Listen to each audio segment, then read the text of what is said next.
আজকের গল্পটা হৃদয়ের এক কুহেলিকাকে ঘিরে, যেখানে ভাই বোনের মিষ্টি খুনসুটির আড়ালে অপেক্ষা করছে এক রহস্যময়, অদ্ভুত সুন্দর এক সাক্ষাতের গল্প। আচ্ছা, অপছন্দের কোনো কাজ এড়ানোর জন্য মানুষ ঠিক কি করতে পারে? আমাদের গল্পের মূল চরিত্র রাত্রি এই প্রশ্নের উত্তর দিতে গিয়ে এমন এক কাণ্ড করে বসল যা কেউ ভাবতেও পারেনি। চলুন তাহলেও সেই অদ্ভুত পরিকল্পনাটা দেখে নেওয়া যাক। গল্পটা শুরুই হচ্ছে ভাই বোনের সেই চিরচেনা খুনসুটি দিয়ে।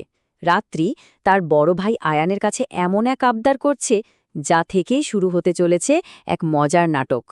রাত্রি তো অনেক চেষ্টা করছে, অনুনয় বিনয় করে বোঝাচ্ছে তার ভাইকে, কিন্তু আয়ান একদম মানতে রাজি না। সামনেই পরীক্ষা, কোচিং তো কোনোভাবেই বাদ দেওয়া যাবে না। আর এটা নিয়েই শুরু হয়ে গেল দুই ভাই বোনের মধ্যে এক মিষ্টি ঝগড়া।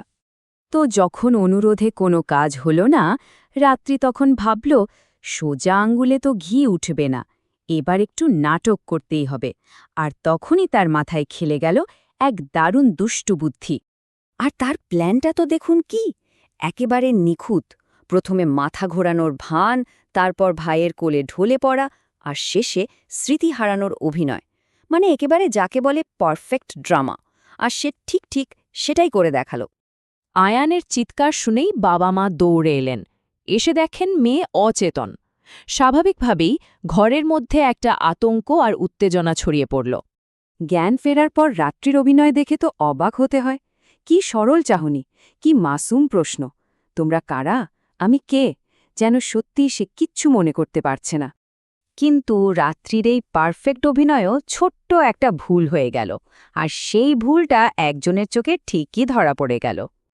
ব্যাপারটা খুব মজার। দেখুন, একদিকেও বলছে কাউকে চিনতে পারছে না, আবার নিজের অজান্তেই বাবা মাকে মা বাবা বলে ডাকছে।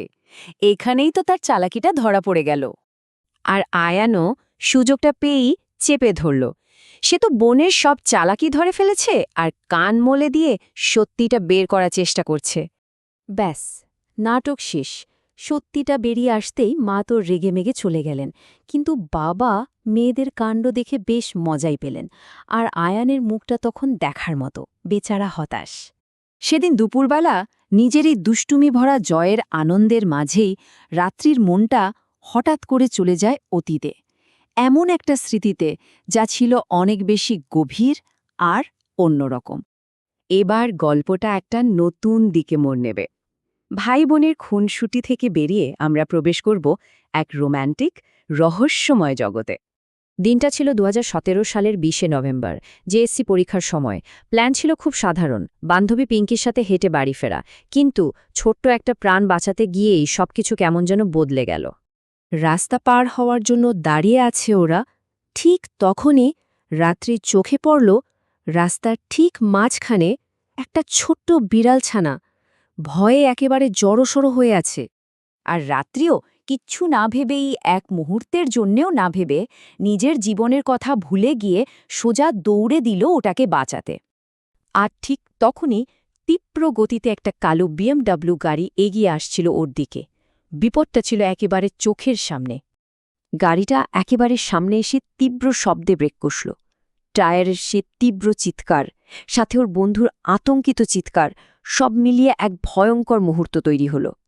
বিড়াল ছানাটাকে নিরাপদে রেখে রাত্রি যখন ঘুরল, ঠিক তখনই তার দেখা হল সেই গাড়ির চালকের সাথে। আর এখান থেকেই শুরু হল গল্পের নতুন এক অধ্যায়।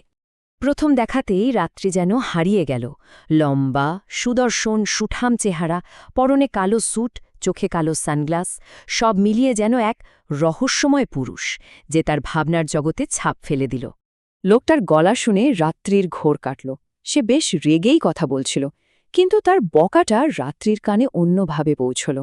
তার কাছেই রাগটার রাগ মনে হল না, বরং মনে হল এ তো কোনো সিনেমার নায়কের আগমন, যে তাকে বাঁচানোর জন্য এসেছে। ও পুরোপুরি মুগ্ধ। একজন অচেনা রাগী মানুষের মধ্যে সে যেন নিজের স্বপ্নের নায়ককে দেখতে পাচ্ছিল।